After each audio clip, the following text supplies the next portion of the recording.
Hey everyone, so I want to talk about 5 things to watch out for, look for, when you are buying a betta, and this also applies for any other fish, and some of these also apply for other animals as well. But we're going to talk about fish mostly here. Alright, so first thing is discoloration. So with the betta, looks like the colors are faded on the betta, or the fish. The colors just do not look very bright, not vibrant when they should be. Now some colors are not going to be very vibrant, like my female here. She's not very vibrant. That's just how her coloring is. But the betta or fish are supposed to be very vibrantly colored, and they are not. They're very kind of dull. Pick out a different fish, or walk out of the store. Discoloration could mean sickness, and that's not good. It could also just mean stress, so it could come back to them, but also might mean a sickness, and you don't want that. Number 2 is if they are just laying on the bottom or top of the tank.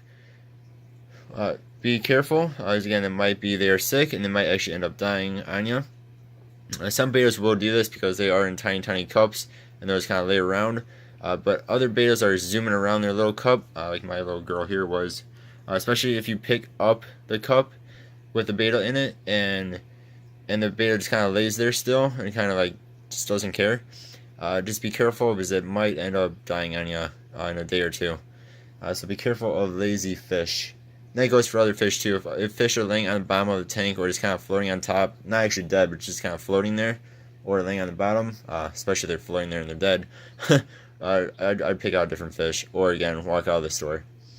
Number 3 is look for their eyes. Sometimes I have found fish to be actually missing eyes altogether, which is not good. I mean, this isn't necessarily a bad thing. It's just they'll have a little bit more difficulty in life. So I mean, if you want to be a nice person, you can still buy them. Just be careful if they, because again they'll be missing a part. So they don't have more difficulty eating, finding their food, competing with other fish if they're in a community tank.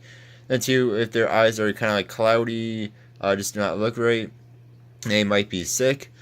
So watch out for that. Number 4 here is appetite. So you can ask if the person at the pet store can feed the fish to see if they're eating, especially bettas. Have them throw in a couple pellets or something into the cup and see if they eat it or not. If they do not eat it, it might mean that they're not going to eat for you, of course.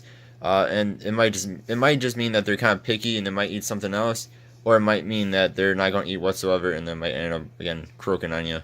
I've had bettas in the past that are very picky, very finicky, and I've tried 5-6 different types of food with them, and they're not eating anything, and they eventually just end up dying, or I gave them away to somebody that would try something else. So ask if the store associate can feed the fish for you. And number 5 here is nasty water. So I know I've walked into stores before, and the bettas will have like almost no water in their cup, and it'll be crazy like yellow brown color. Or the fish tanks will look very nasty. Have a bunch of dead fish floating in them. Walk out of the store right away. I would not buy anything from that store, and probably never go back into that store. So even if the tank you're looking at it's a good looking tank, there's nothing doesn't seem like there's anything wrong with that tank, but a whole bunch of other fish tanks in the store are nasty, have dead fish in them. Do not buy fish from any of those fish tanks. Some stores do have the fish tank systems where all the water goes into each of the tanks and it filters out that way. So even if the tank of the fish you were looking at looks good, it still might have some sort of sickness in it. It might be a day or two before that tank looks horrible too. So just watch out, and I would not buy any fish from a store that has nasty looking water. That's just looking for disaster, looking for disease, and might bring in disease into your tank. Alright, yeah, so there are 5 things to watch out for when buying a betta or other fish. Again, some of that goes with other animals as well. Alright guys, thank you very much for watching. Hope you guys have yourselves a good one. See you all next time. Goodbye.